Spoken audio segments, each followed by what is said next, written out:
आज हम पढ़ेंगे factors affecting the stability of complexes. Last time हमने पढ़ा था थर्मोडायनेमिक एंड काइनेटिक स्टेबिलिटी।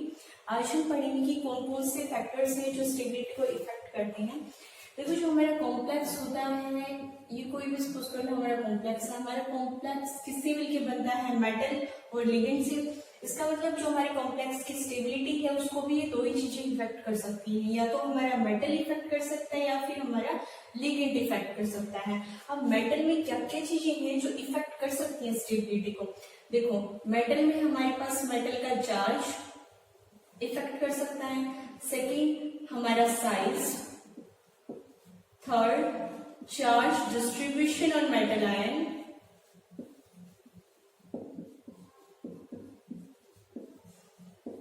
अब देखो, सेकेंड, ये तो थी हमारे मेटल में क्या क्या चीजें हमारी इफेक्ट कर सकते हैं। सेकेंड, लिगेंड हमारे इफेक्ट कर सकता है कॉम्प्लेक्स की स्टेबिलिटी को। लिगेंड में क्या क्या चीजें इफेक्ट कर सकती हैं? Size and charge. सेकेंड, हमारी क्या चीज इफेक्ट कर सकती है? Basic strength.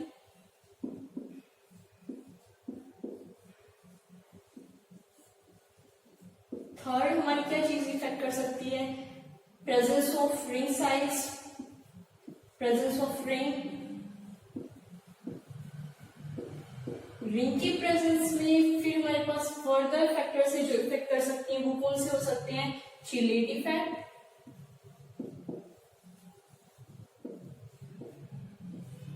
Size of chelate ring,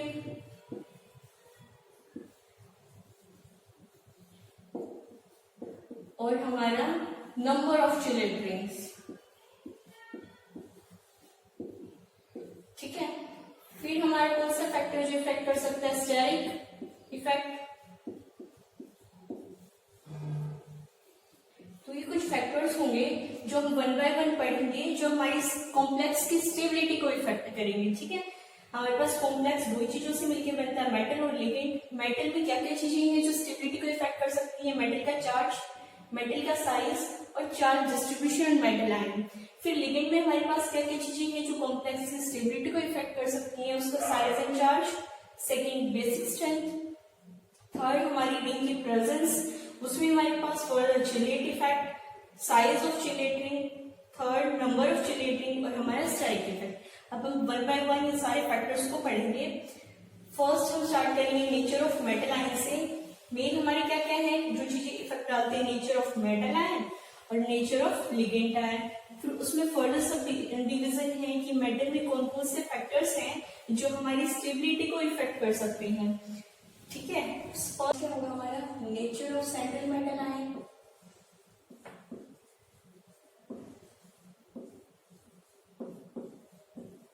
nature of central metal ion.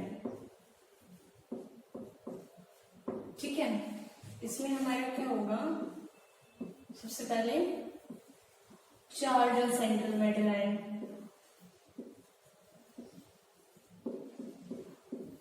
अब ये जो चार्ज ऑन सेंट्रल मेटल है ये हमारी डिपेंड करता है चार्ज टू साइज रेशियो पे, चार्ज टू साइज रेशियो पे। अब देखो, जितना ज्यादा चार्ज उतने ही कॉम्प्लेक्स की ज्यादा स्टेबिलिटी, और जितना कम साइज उतनी ही हमारे कॉम्प्लेक्स की ज्यादा स्टेबिलिटी। ठीक है, अब हम इसको एग्जांपल से करते हैं। अब देखो, कोई भी कॉम्प्लेक्स ले लेते हैं हम, FeCN6 4 नेगेटिव, FeCN6 3 नेगेटिव। अब देखो, यहाँ पे मेरे पास कितना आएगा? मेटल की ऑक्सीडेशन स्टेट कितनी आ जाएगी? यहाँ पे मेरे पास 2, और यहाँ पे कितनी आ जाएगी मेटल की ऑक्सीडेशन स्टेट? 3। ठीक है, जितनी ज्यादा ऑक्सीडेशन स्टेट कह सकते, जितना ज्यादा साइज उतनी ज्यादा स्टेबिलिटी कांस्टेंट ज्यादा होगा। इसका 31, इसका 8.3। तो ये क्या होगा हमारा? More stable. और ये क्या होगा हमारा? Less stable.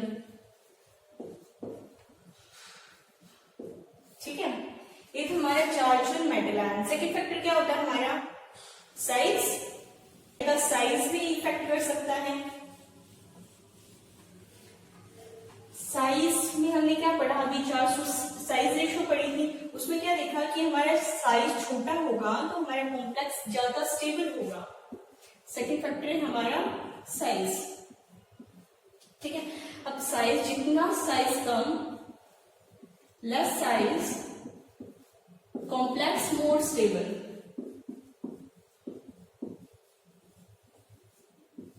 जितना कम साइज होगा हमारा, ठीक है, उतना ही जो हमारा कॉम्प्लेक्स होगा ज्यादा स्टेबल होगा। अब देखो हमारे पास है ना एक सीरीज आती है जिसको हम बोलते हैं इरविंग विलियम सीरीज।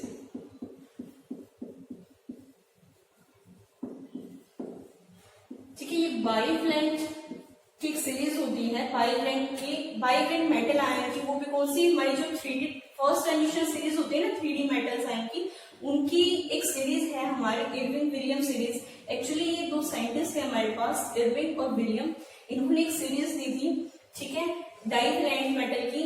तो क्या सीरीज थी हमारे पास, स्टेबिलिटी ऑर्डर बताया था इन्होंने। ठीक है, ये है हमारी इरविंग विलियम सीरीज।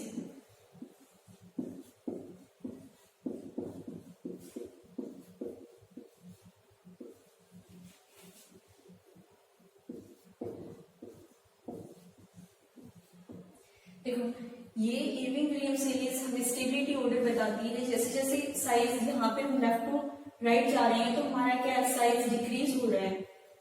ठीक है, साइज डिक्रीज मतलब जो हमारी स्टेबिलिटी है वो इंक्रीज हो रही है।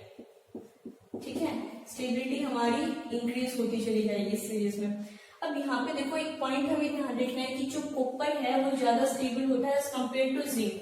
इसका क्या रीजन होता है, लास्ट टाइम में हमने जब चैप्टर पढ़ा हमने, तो हमने क्या देखा था, हमने क्या पढ़ा था, crystal splitting in octahedral complexes पढ़ा था हमने। ठीक है, उसमें हमने क्या देखा था कि हम क्या निकालते हैं, क्रिस्टल फील्ड स्टेबलाइजेशन एनर्जी। ठीक है, हमने क्या किया, देखो जब हम कॉपर की क्रिस्टल फील्ड स्टेबलाइजेशन निकालते हैं हाई स्पिन में, एक्चुअली कॉपर हाई स्पिन में निकालो या लो स्पिन में निकालो उसकी फीलिंग सेम ही होती है, क्योंकि देखो कॉपर 2 पॉजिटिव में हमारी D9 होते हैं। ठीक है, तो अगर आप इसको हाई स्पिन ले लो या लो स्पिन ले लो, इसकी फीलिंग सेम ही होगी। ये हमारी ऑक्टाहेड्रल की, ये क्या होता है हमारा ईजी ऑर्बिटल्स, और ये कौन से होते हैं हमारे D2G ऑर्बिटल्स। ईजी ऑर्बिटल्स कौन से होते हैं, एक्सियल ऑर्बिटल्स, और ये कौन से होते हैं हमारे dx2y2, ये dz2, यहाँ पे कौन से आते हैं हमारे xy, yz और dzx। अब देखो हमारे 9 इलेक्ट्रॉन से कैसे फिलिंग करेंगे, अब कैसे ही कर लो, लो स्पिन से या हाई स्पिन से हमारी क्या आएगी, फॉर्मेशन सेम रहेगी। अब यहाँ पे प्रॉब्लम क्या होती है, जब हम कॉपर 2 की बात करते हैं तो यहाँ पे हमारे पास ना 2 केसेस अराइज हो सकते हैं। या तो ये जो इलेक्ट्रॉन है, जो 9 वाला इलेक्ट्रॉन है ये वाला, या तो ये dx2y2 में जा सकता है, या फिर ये भी हो सकता था कि ये dz2 में भी जा सकता था, क्योंकि इनकी तो दोनों की स्टेबिलिटी सेम ही है, मतलब सेम ही एनर्जी है इन दोनों की, तो ये किसी में भी आ सकता था। ठीक है, तो यहाँ पे एक वर्ड होता है जॉन टेलर इफेक्ट, ये टर्म आप आगे पढ़ोगे हायर क्लासेस में। ये जॉन टेलर इफेक्ट, ये चीजें हमें एक्सप्लेन करते हैं। देखो हमने जब स्क्वायर प्लेनर कॉम्प्लेक्स की क्रिस्टल फील्ड स्प्लिटिंग पढ़ी थी, तो हमने जब हमने स्क्वायर प्लेनर कॉम्प्लेक्स की स्प्लिटिंग पढ़ी थी, तो उससे पहले हमने टेट्रागोनल इलोंगेशन की स्प्लिटिंग करवाई थी। टेट्रागोनल इलोंगेशन में हमने क्या पढ़ा था कि हमारी ऑक्टाहेड्रल में तो जो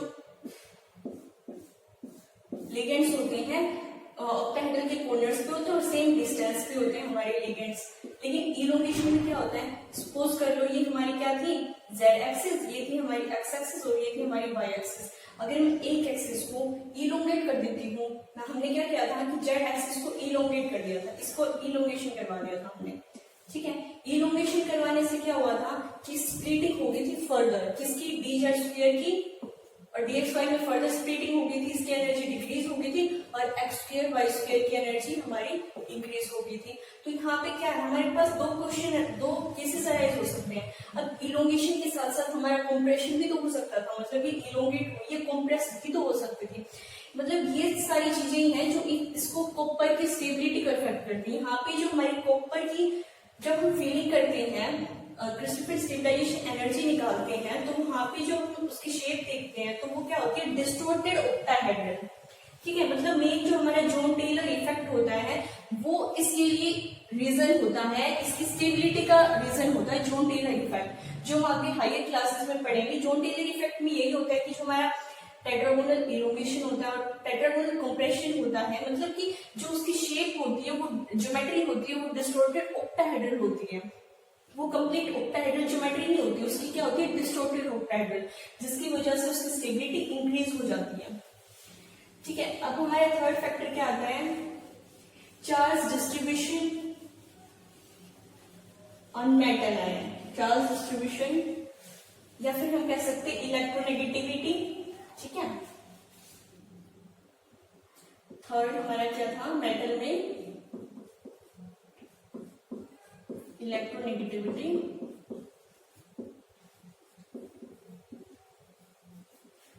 और charge distribution on metal ion.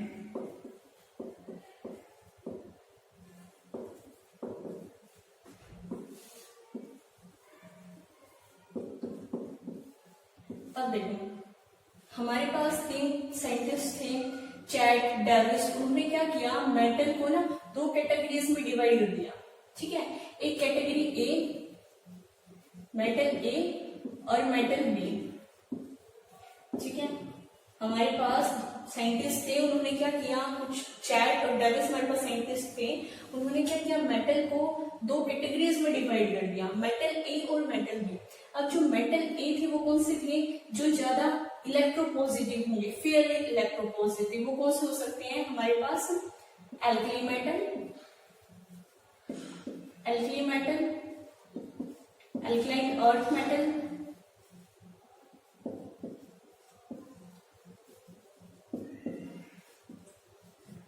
Non transition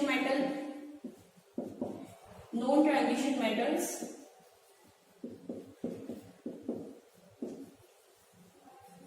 और हमारे ट्रांजिशन मेटल में लो ऑक्सीडेशन स्टेट वाले, हैविंग लो ऑक्सीडेशन स्टेट। इसमें हमारे कौन से आते हैं, जैसे स्कैंडियम, टाइटेनियम, वैनेडियम। ठीक है, और जो हमारी मेटल भी होती है वो कौन से होते हैं, लेस इलेक्ट्रोपॉजिटिव।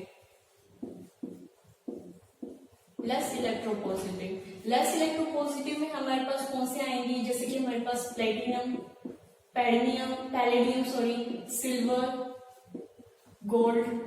ठीक है, ये होंगे हमारे लेस इलेक्ट्रोपॉजिटिव। अब देखो, ये क्या था हमारे पास कि जो ये होंगे ना मोस्ट इलेक्ट्रोपॉजिटिव, मतलब मेटल ए होगा जो हमारा, ये कॉम्प्लेक्स की फॉर्मेशन करेंगे, सिर्फ ज्यादा स्टेबल कॉम्प्लेक्स की फॉर्मेशन करते हैं, ये मोर इलेक्ट्रोनेगेटिव के साथ।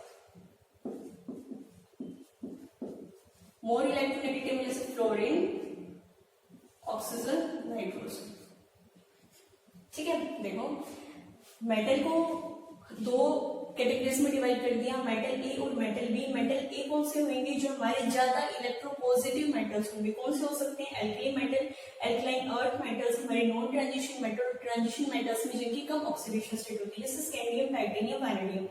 अब दूसरी कैटेगरी थी मेटल बी, जो क्या होंगे, हमारे कम इलेक्ट्रोपॉजिटिव होंगे। उसमें हमारे पास हो सकते हैं प्लेटिनम, पैलेडियम, सिल्वर, गोल्ड के एक्सेट्रा। अब देखो, जो हमारे मेटल ए वाले है ना, जो मेटल ए है हमारी कैटेगरी में, जो वो स्टेबल कॉम्प्लेक्स बनाते हैं हमारे मोर इलेक्ट्रोनेगेटिव लिगेंड के साथ। ठीक है, सिर्फ ये इन लिगेंड के साथ ज्यादा स्टेबल कॉम्प्लेक्स की फॉर्मेशन करते हैं। अगर ये मेटल, कोई भी मेटल है इनमें से, और इनमें से कोई भी हमारे पास लिगेंड है, तो वो जो कॉम्प्लेक्स बनेगा वो ज्यादा स्टेबल होगा हमारा। ठीक है, अब मेटल बी में अगर मेरे पास ये मेटल है और जो हमारी लिगेंड है वो कौन से, हमारे फॉस्फोरस, सल्फर, आर्सेनिक, मतलब इन लिगेंड के साथ हमारा इन मेटल की कॉम्प्लेक्स की फॉर्मेशन होती है, तो वो क्या होंगे, हमारे मोर स्टेबल।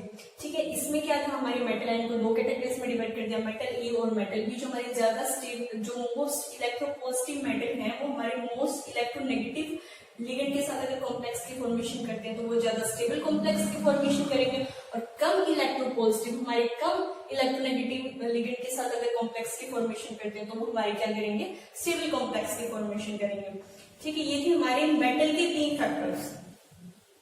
अब हमारे क्या है, सेकंड है हमारा nature of ligand.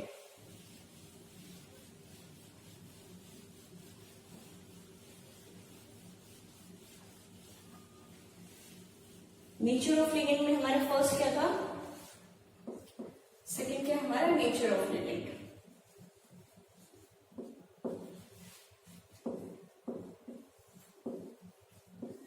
Nature of ligand में हमारा फर्स्ट क्या आएगा, हमारा साइज या चार्ज, साइज या चार्ज ऑन लिगेंड। अब देखो जिसका सबसे स्मॉल साइज हमने क्या पढ़ा, जिसका स्मॉल साइज, ठीक है, स्मॉल साइज मोर stable complex, more stable complex formation. देखो हमने जब स्पेक्ट्रोकेमिकल सीरीज पढ़ी तो हमने क्या देखा, हमारे पास हेलोजन्स कौन से होते हैं, फ्लोरीन, क्लोरीन, ब्रोमीन, आयोडीन। इनमें से जो हमारा फ्लोरीन होता है इसका क्या होता है, सबसे स्मॉल साइज, स्मॉल साइज। तो जो इस लिगेंड के साथ जो हमारे कॉम्प्लेक्स बनेंगे, ठीक है, इस लिगेंड के साथ जो हमारे कॉम्प्लेक्स बनेंगे वो ज्यादा स्टेबल होंगे as compare to chlorine, bromine और आयोडीन लिगेंड वाले कॉम्प्लेक्स से, ठीक है। और सेकेंड हमारा क्या होगा, चार्ज। अब हम देखते हैं, देखो एक और बात, जो हमारे स्ट्रॉन्ग फील्ड लिगेंड्स होते हैं ना, जैसे साइनाइड, NO2 नेगेटिव या फिर कार्बोनिल, ये क्या करते हैं, हमारे स्ट्रॉन्ग फील्ड लिगेंड्स तो होते ही हैं, ज्यादा बेसिफिक स्प्लिटिंग तो करवाते ही हैं, लेकिन उसके साथ साथ अगर मेरे किसी भी कॉम्प्लेक्स में अगर ये लिगेंड्स आ जाते हैं, स्ट्रॉन्ग फील्ड वाले लिगेंड्स आ जाते हैं, तो ये क्या करेंगे, ज्यादा स्टेबल कॉम्प्लेक्स की फॉर्मेशन करते हैं, ठीक है। मतलब जो हमारे स्ट्रॉन्ग फील्ड लिगेंड्स हैं, जो ये हमारे पाई कॉम्प्लेक्स, जिनके पास पाई बॉन्ड होते हैं, ये अगर फिर मेटल के साथ बॉन्डिंग करते हैं तो वहां पे जो कॉम्प्लेक्स की फॉर्मेशन होती है वो ज्यादा स्टेबल होती है as compare to weak field ligands के साथ, ठीक है, वीक फील्ड लिगेंड की कंपैरिजन में, ठीक है। अब हमारा सेकंड क्या आएगा, हमारा क्या हो सकता है, basic strength.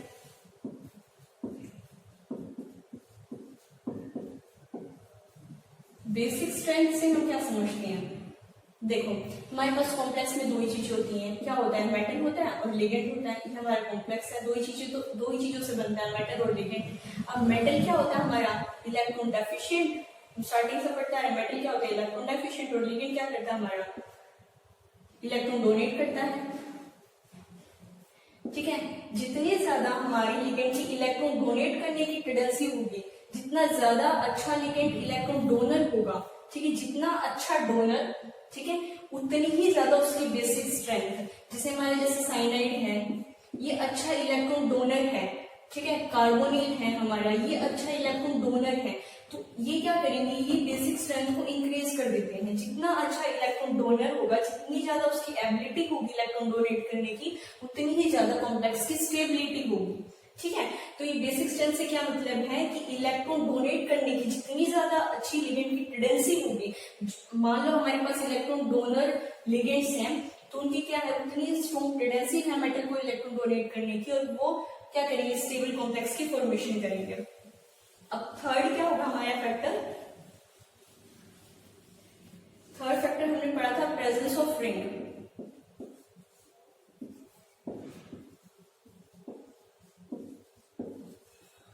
Presence of ring, presence of ring में हमारे पास फर्स्ट क्या आता है, चिलेट इफेक्ट। भाई चिलेट इफेक्ट होता क्या है, फर्स्टली देखो चिलेशन होती क्या है, चिलेशन में क्या होता है, देखो अगर मेटल पॉलीडेंटेट लिगेंड, ठीक है, पॉलीडेंटेट लिगेंड दो या दो से ज्यादा अगर कोऑर्डिनेट बॉन्ड की फॉर्मेशन करते हैं एक मेटल के साथ, देखो हम एग्जांपल से समझते हैं। सपोज कर लो मेरे पास ये है इथाइलिन डाइअमीन, ये सिंबल किसका होता है, इथाइलिन डाइअमीन, इथाइलिन डाइअमीन। क्या होता है इसका formula, NH2 CH2 CH2 NH2, ठीक है। अब देखो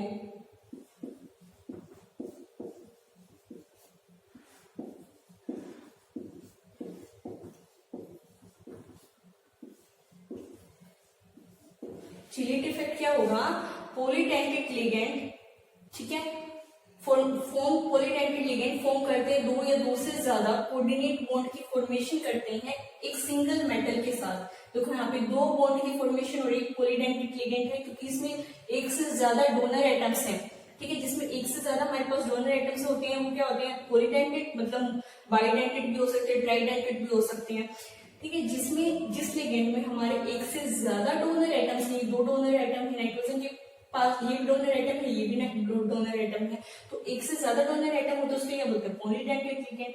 अगर पॉलीडेंटेट लिगेंड हमारे दो या दो से ज्यादा कोऑर्डिनेट बॉन्ड की फॉर्मेशन करते हैं मेटल के साथ, ठीक है, तो उसको बोलते हैं हम चिलेट इफेक्ट। अब देखो जो चिलेशन, जो लिगेंड हमारे चिलेट की फॉर्मेशन करते हैं ना,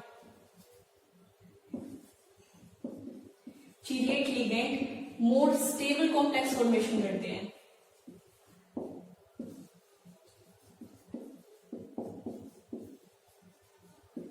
then mono as compare to monodentate ligand. इसका क्या रीजन होता है अब, ठीक है, अब हम देखेंगे इसका क्या रीजन होता है। देखो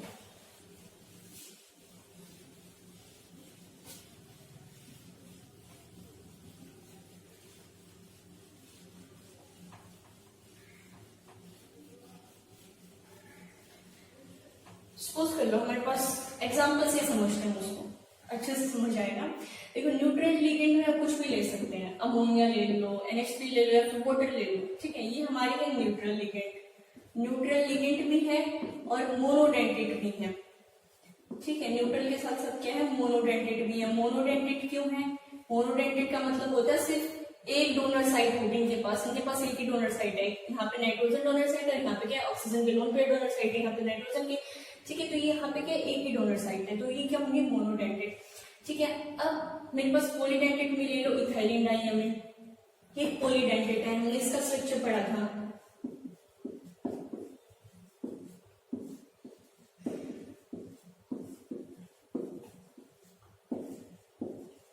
ये हमारे पास इथाइलिन डाइअमीन, ठीक है। मेरा मेटल के साथ इनकी लिगेंड, मेटल और लिगेंड सपोज कर लो, लिगेंड मेरे पास है, ये है जो लिगेंड, ये मेरे पास है मोनोडेंटेट लिगेंड, मतलब अमोनिया ले लो, एग्जांपल से समझते हैं इसको,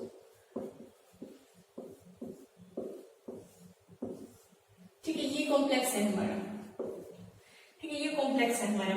अब इस कॉम्प्लेक्स में देखो हमारे पास जो मेटल है, सॉरी जो लिगेंड है वो क्या है, एक डोनर साइट है, मतलब 6 लिगेंड्स हमारे, हर लिगेंड की सिर्फ एक ही डोनर साइट है, तो अगर वो इंडिपेंडेंटली कोऑर्डिनेट होंगे, इंडिपेंडेंटली मेटल के साथ जुड़ेंगे, लेकिन यहाँ पे क्या है, अगर मान लो मेरा मेटल है, ठीक है, उसके साथ जब लिगेंड मान लो एक कॉर्नर उसका एक एंड जुड़ जाता है लिगेंड का, तो हमारे पास ज्यादा पॉसिबिलिटी होती है कि दूसरा जो एंड है वो वहीं पे मेटल के साथ जुड़ेगा, लेकिन यहाँ पे वो लिगेंड जो है इंडिपेंडेंट है, मतलब लिगेंड के पास एक ही डोनर साइट है, तो ये इंडिपेंडेंट है। अगर मेरे पास मान लो कोबाल्ट के साथ एक NH3 जुड़ जाता है और बाकी हमारे सपोज कर लो क्या है,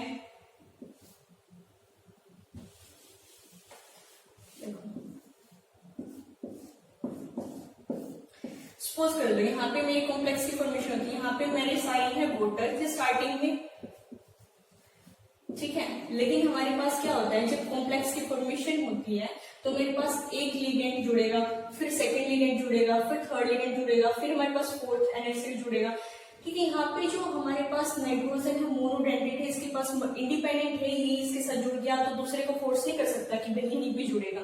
लेकिन जब मेरे पास पॉलीडेंटेट या मैं चिलेटिव लिगेंड की बात कर रही हूँ, तो मेरे पास एक जुड़ गया तो ये कंप्लीट रिंग है, अगर एक जुड़ जाता है तो पॉसिबिलिटी है कि जो दूसरी एंड है वो भी मेटल के साथ जुड़ेगी, तो यहाँ पे जो चिलेट लिगेंड होते हैं उनकी ज्यादा स्टेबिलिटी होती है as compare to monodentate ligand. अब हमारी इसमें क्या क्या चीजें हैं जो इफेक्ट कर सकती हैं चिलेट इफेक्ट में, तो चिलेट इफेक्ट खुद हो सकता है कि चिलेट लिगेंड क्या होंगे, हमारी ज्यादा स्टेबल होंगी as compare to monodentate ligand. हमने देखा है कि चिलेट लिगेंड्स में क्या होता है, हमारे पास अगर एक एंड जुड़ जाता है तो हमारे पास ज्यादा पॉसिबिलिटी होती है सेकंड एंड की मेटल के साथ जुड़ने की, इसलिए वो ज्यादा स्टेबल कॉम्प्लेक्स की फॉर्मेशन करता है as compare to monodentate ligand, ठीक है। फर्स्ट तो मेरा चिलेट इफेक्ट खुद हो गया, ठीक है, as compare to monodentate ligand. अब सेकंड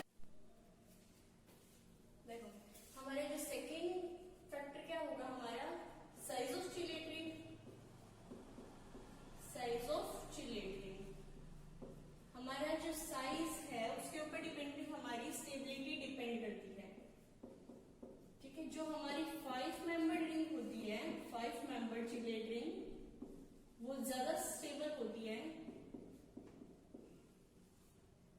मोर स्टेबल देन 6 चिलेट रिंग।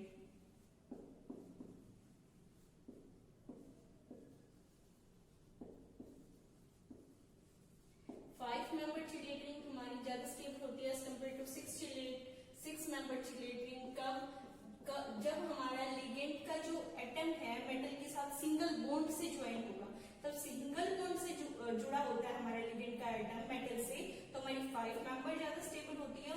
और जब हमारा लिगेंड का जो एटम है वो हमारा डबल बॉन्ड या फिर ट्रिपल बॉन्ड अनसैचुरेटेड से जुड़ा होता है मेटल से, तो उस टाइम पे हमारी 6 मेंबर रिंग ज्यादा स्टेबल होती है as compare to 5 member ring. अब हम पढ़ेंगे number of chelate ring. Third factor क्या था हमारा? Number of chelate rings. ठीक है, अब हम इसको भी एग्जांपल से समझते हैं। देखो, सपोज कर लो मेरे पास कॉम्प्लेक्स है,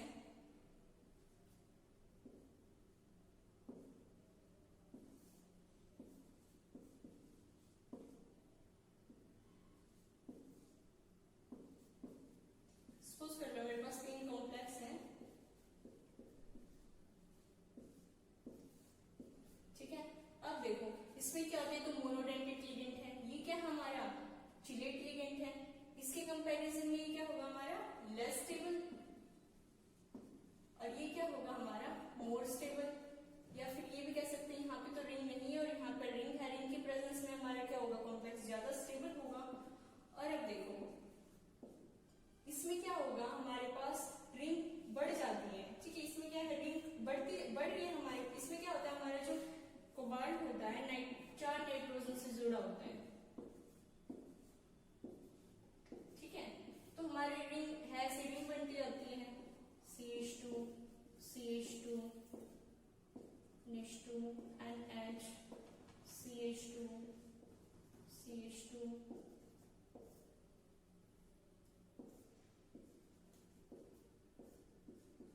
ये होता है हमारा ट्राई इथाइलिन टेट्रामीन।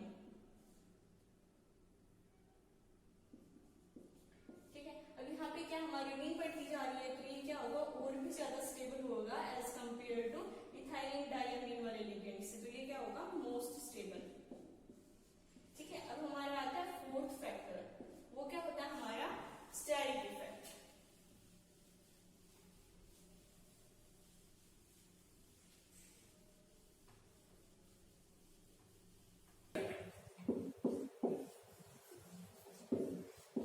देखो, जितनी ज्यादा steric hindrance, more is the steric hindrance,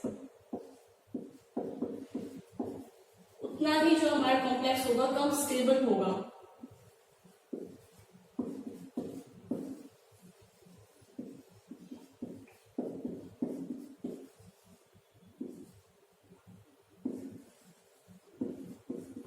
ठीक है, मतलब जैसे जैसे हमारी स्टेरिक हिंड्रेंस बढ़ती जाएगी, स्ट्रेन बढ़ती जाएगी, हमारा कॉम्प्लेक्स उतना ही कम स्टेबल होता चला जाएगा। अब स्टेरिक इफेक्ट को चिलेट इफेक्ट से रिलेट मत करना, ये दोनों टर्म बहुत अलग हैं। आप ये नहीं बोल सकते कि चिलेशन में भी हमारी स्टेरिक हिंड्रेंस हो रही है।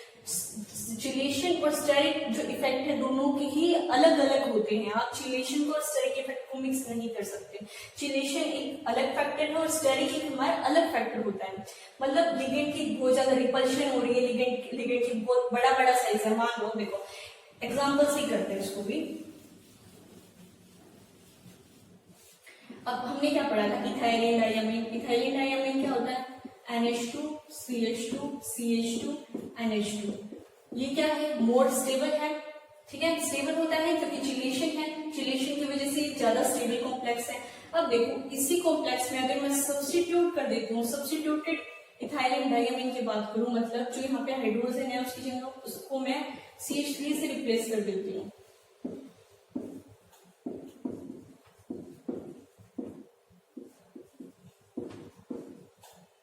ठीक है, अब देखो ये जब यहाँ पे मैंने हाइड्रोजन की जगह CH3 को सब्स्टिट्यूट किया है दोनों साइड, तो ये क्या होगी, अब यहाँ पे स्टेरिक हिंड्रेंस बढ़ जाती है। ये है चिलेशन और ये है स्टेरिक हिंड्रेंस, दोनों टर्म अलग होती हैं। अब इन दोनों के कंपैरिजन में क्या होगा, हमारा इथाइलिन डायमीन मोर स्टेबल होगा। क्यों, क्योंकि यहाँ पे क्या है हमारा, ये क्या होगा, सब्स्टिट्यूटेड इथाइलिन डायमीन होगा हमारा लेस स्टेबल। क्यों, क्योंकि यहाँ पे हमारी स्टेरिक स्ट्रेन है, स्टेरिक हिंड्रेंस बढ़ती जा रही है। रिपल्शन पड़ती जाएगी लिगेंड लिगेंड में, जिसकी वजह से जो कॉम्प्लेक्स है हमारा कम स्टेबल हो जाएगा। ठीक है, ये थे हमारे फैक्टर्स। हमने क्या क्या फैक्टर्स पढ़ी, एक तो मेटल है जो हमारे स्टेबिलिटी को इफेक्ट कर सकता है, दूसरा क्या हमारा लिगेंड इफेक्ट कर सकता है। मेटल में हमारे फर्दर क्या क्या चीजें इफेक्ट कर सकती है, साइज इफेक्ट कर सकता है, ठीक है, उसका साइज इफेक्ट कर सकता है, उसके चार्ज इफेक्ट कर सकता है, वहां पे चार्ज डिस्ट्रीब्यूशन मेटल का इफेक्ट कर सकता है। लिगेंड में हमारे पास क्या क्या चीजें हैं, फर्स्ट हमारा साइज और चार्ज भी इफेक्ट कर सकता है हमारी स्टेबिलिटी को। सेकंड क्या हो सकता है, हमारा बेसिक स्ट्रेंथ। थर्ड हमारे क्या हो सकता है, हमारे प्रेजेंस ऑफ रिंग। फोर्थ हमारे क्या हो सकता है, स्टाइक हिंड्रेंस। ठीक है, ये कुछ फैक्टर्स हैं जो हमारी स्टेबिलिटी को इफेक्ट करेंगे।